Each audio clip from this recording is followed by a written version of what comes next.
Ilan taon ka na, Jacob? 10. 10? Okay, 11 ka na ngayon. Ano bang hiling mo? Ano bang hiling mo ngayon? Nandito po kami ngayon sa Sitio Pangulo, sa dulo.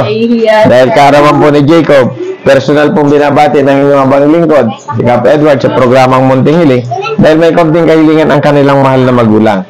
Siyempre, ang sinabi ng iyong nanay ay cake daw para sa'yo. Kahit cake man lang daw meron. Mayroon naman tayo kayo dyan eh. Ayan, kunin mo, nagkantanan na natin tuloy. Dito yung mga bata, oh. Samahan niyo si Jacob. Alam po niya ko yan na badminton. Badminton? Oh, magkano ba yung badminton? 150 lang yun ah. Magkano? Original po yan. Original. Ha? Ayan. Andito na po yung kanyang cake. Ayan. Ito na, Jacob, yung cake na hiling ng iyong nanay. Ha? Ito na. Bubuksan na natin. Ayan. Asan yung asawa? Pumasok.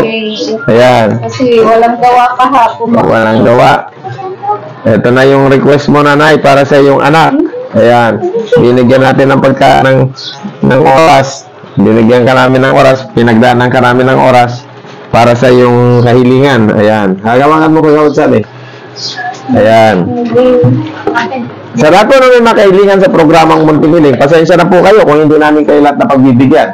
Dahil hindi naman po kami namimili. Kaya nga lang po, syempre, minsan po, may mga nauna. Ayan. Nasaan ba yung posporo mo? Ayan. Nasaan lighter mo? Ayan. Halika kayo dito ha. Kakanta natin si Jacob. Nanay, ano masasabi mo ate sa iyong anak? Ano po, siyempre, happy birthday.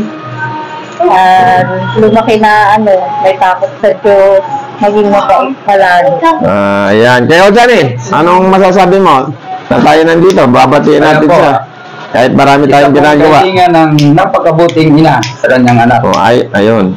Ayan po. At karawan po ng kanyang anak na si Jacob. Ayan. Ayun po ay 11 years old na po siya. Ayan. Sa ngalan po ng programang Munting Hiling, kasama ko po dito si Gawad Shani. At syempre si ate at ang kanyang anak na si Jacob. Dahil sa kanilang kahilingan na cake. Ayan po, matagal na po sila nagbinsay. Siguro isang buwan na mahigit. Na yun lang kanilang kahilingan, cake para sa kanyang minamahal na anak. Ayan. Sa isang nanay na kahit mahirap sa buhay, hirap na kagaya ko, pero siya po ay hangad niya lamang isimpleng kahilingan para sa kanyang anak, sa pinakamamahal na anak. Cake man lang daw po sa ngalan po ng programang Munting Hiling. Jacob, anong wish mo ngayon bago umihipan ang hangin ang kandila? Anong wish mo? Ha? Ano wish mo? O sige, anong masasabi mo na lang? Ha? Thank you pa. Nahihiya ako. Ano masasabi mo? Thank you pa kayo. Thank you po. Ayan, Jacob, ito na yung cake mo. Hawakan mo. Ayan. O, ayan, Jacob, o. Pahihipan mo na. Kanta natin si Jacob bago tayo. Dito kayo. Ayan. Ayan. 1, 2, 3. Happy birthday to you. Happy birthday to you. Happy birthday, happy birthday, happy birthday to you. Ayan, mabait ba si Jacob? Ayan. Ayan, may cake siya. Dapat bibigyan kayo ng cake, ano? Ha? Ayan, ano masasabi mo ate? Na natupad ang iyong pangarap, ang iyong kahilingan. Maraming salamat po sa inyo sa programa niyo po. Sana po marami pa kayong matulungan. Ayan. Maraming salamat. Siyempre Jacob, kahit pa paano ibibigyan ka namin ng, ha? Blow mo na yung kandila mo. Ayan. Ayan. Ano sabihin mo kay Ikaw?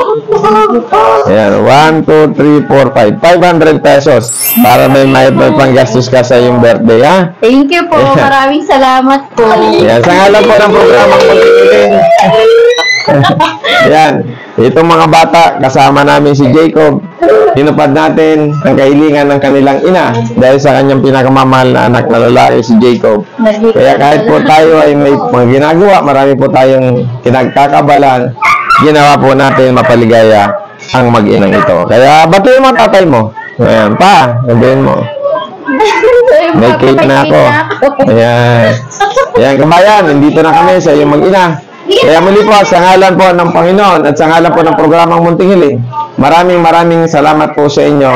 Kapiling ko po dito si Gawad Shani at itong mga kabataan na to. Muli po, magandang araw at marami pong salamat sa inyo. Ayan.